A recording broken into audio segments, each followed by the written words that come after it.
ഈ നാടൻ പലഹാരമായിട്ടുള്ള പഴംപൊരി ഒരു വ്യത്യസ്തമായ രീതിയിലാണ് ഞാൻ ബാറ്റർ തയ്യാറാക്കിയിട്ടുള്ളത് കേട്ടോ. അപ്പോൾ ഇതൊന്ന് കണ്ടിട്ട് നിങ്ങൾ അഭിപ്രായം പറയൂ. Okay, hello, welcome to Chitra's kitchen. കുറേ ദിവസമായി ഞാനൊരു വീഡിയോ പോസ്റ്റ് ചെയ്തിട്ട് ഓരോ കാര്യങ്ങളായിട്ടാണ് കേട്ടോ താമസിച്ചത്. അപ്പോൾ ഞാൻ വിചാരിച്ചു ഇന്ന് നമുക്കൊരു പഴംപൊരി ഉണ്ടാക്കാം. പഴംപൊരി എല്ലാവരും ഉണ്ടാക്കുന്നത് തന്നെയാണ്, പക്ഷേ ഈ രീതിയിൽ ഉണ്ടാക്കാത്ത ആരെങ്കിലും ഉണ്ടെങ്കിൽ കമൻറ്റ് ബോക്സിൽ അറിയിക്കണം കേട്ടോ. ഇതിപ്പോൾ ഞാനിങ്ങനെ നമ്മൾ സാധാരണ മൈദ വെച്ചിട്ടാണല്ലോ ഇപ്പോൾ ഓൾറെഡി എല്ലാവരും ഉണ്ടാക്കാറ്. പക്ഷെ ഞാനിപ്പോൾ ഉണ്ടാക്കേണ്ടത് എങ്ങനെ അറിയോ?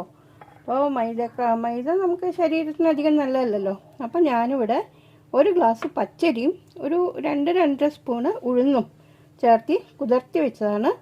ഇത് നമുക്ക് കുറച്ച് പഞ്ചസാരയും ഒരു ലേശം ഉപ്പും ചേർത്തി അരച്ചെടുക്കാം.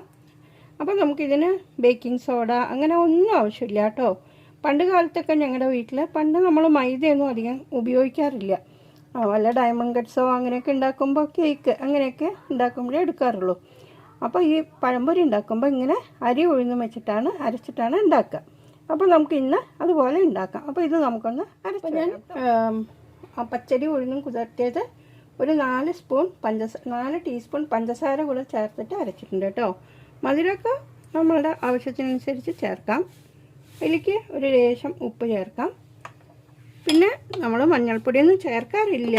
അപ്പോൾ നമുക്ക് വീഡിയോയ്ക്ക് ഒരു കളറിന് വേണ്ടിയിട്ട് ഒരു ശകലം മഞ്ഞൾപ്പൊടി കൂടെ ചേർക്കാം.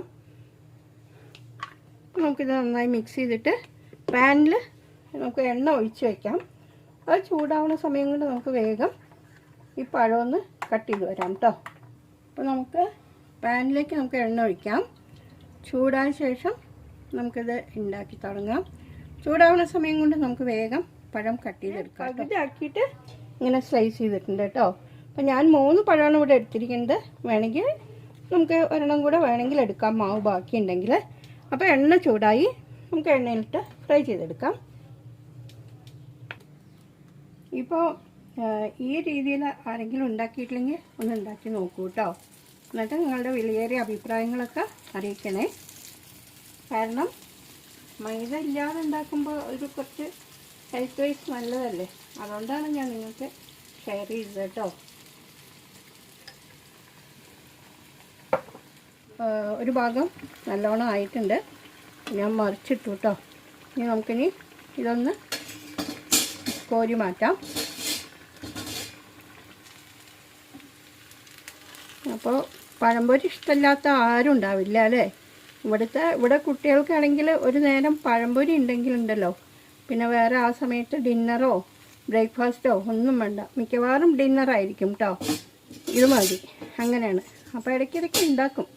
അപ്പോൾ ഞാൻ വിചാരിച്ചു അപ്പോൾ ഇങ്ങനെ ഉണ്ടാക്കുമ്പോൾ നിങ്ങൾക്കും കൂടെ ഒന്ന് ഷെയർ ചെയ്യാമെന്ന്. അപ്പോൾ ഇങ്ങനെ ഉണ്ടാക്കാത്തവരൊന്ന് ഉണ്ടാക്കി നോക്കൂ. ഒരു വ്യത്യസ്തമായ കൂട്ടല്ലേ, പലർക്കും അറിയില്ലായിരിക്കും, പലരും അറിയണവരും ഉണ്ടാവും. അപ്പം നമുക്ക് ഈ പഴം മുഴുവനും ഒന്ന് ഫ്രൈ ചെയ്തെടുക്കാം കേട്ടോ. നമ്മുടെ പഴംപൊരി ഫുൾ റെഡിയായി. ഞാൻ 3 പഴമാണ് ആദ്യം മുറിച്ചിരുന്നത്, ഹാഫാക്കിയിട്ട് സ്ലൈസ് ചെയ്തത്. ബാക്കി മാവുണ്ടായിരുന്നു, അപ്പോൾ ഒരെണ്ണത്തിന് ഇതങ്ങനെ റൗണ്ടായിട്ട് കട്ട് ചെയ്തു കേട്ടോ. അപ്പോൾ കുട്ടികൾക്കൊരു വെറൈറ്റി ആയിട്ട് കൊടുക്കാമല്ലോ. അപ്പോൾ നമുക്ക് ഇതെല്ലാം ഒന്ന് സെർവിങ് പ്ലേറ്റിലേക്ക് മാറ്റാം. അപ്പോൾ അങ്ങനെ നമ്മുടെ നാടൻ പലഹാരമായിട്ടുള്ള പഴംപൊരി റെഡി ആയിട്ടുണ്ട്. അപ്പോൾ ഇങ്ങനെ ഞാനിപ്പോൾ പറഞ്ഞ രീതിയിൽ ഉണ്ടാക്കാത്തവർ ഒന്ന് ഉണ്ടാക്കി നോക്കൂ കേട്ടോ. അപ്പോൾ നമുക്ക് നല്ല ഹെൽത്തി ആയിട്ടുള്ള ബാറ്റർ കിട്ടും, അതിലുണ്ടാക്കാം.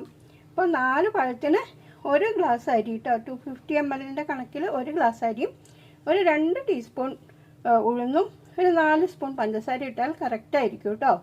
അപ്പോൾ ഇത് 4 പഴത്തിൻ്റെ ഇതാണ്. അപ്പോൾ ഞാൻ ലാസ്റ്റ് മാവ് ബാക്കി വന്നപ്പോൾ ഒരെണ്ണത്തിന് ഇതങ്ങനെ റൗണ്ടായി കട്ട് ചെയ്തിട്ട് ഉണ്ടാക്കി കേട്ടോ. അപ്പോൾ അങ്ങനെ ഉണ്ടാക്കാത്തവരൊന്ന് ഉണ്ടാക്കി നോക്കിയിട്ട് ഇഷ്ടപ്പെട്ട നിങ്ങളുടെ വിലയേറിയ അഭിപ്രായങ്ങളെല്ലാം കമൻസ് ആയിട്ട് രേഖപ്പെടുത്തൂ. പിന്നെ നിങ്ങൾക്ക് ഇഷ്ടപ്പെട്ടാൽ ലൈക്ക് ചെയ്യൂ, ഷെയർ ചെയ്യൂ, ഫാമിലി ഫ്രണ്ട്സ് എല്ലാവർക്കും ഒന്ന് ഷെയർ ചെയ്യൂ. പിന്നെ സബ്സ്ക്രൈബ് ചെയ്യാതെ കാണുന്ന കൂട്ടുകാരുണ്ടെങ്കിൽ ഒന്ന് സബ്സ്ക്രൈബ് ചെയ്ത് സപ്പോർട്ട് ചെയ്യണേ. അപ്പോൾ നമുക്ക് നെക്സ്റ്റ് നല്ലൊരു അടിപൊളി വീഡിയോ ആയിട്ട് വരാം. Thanks for watching. ബൈ.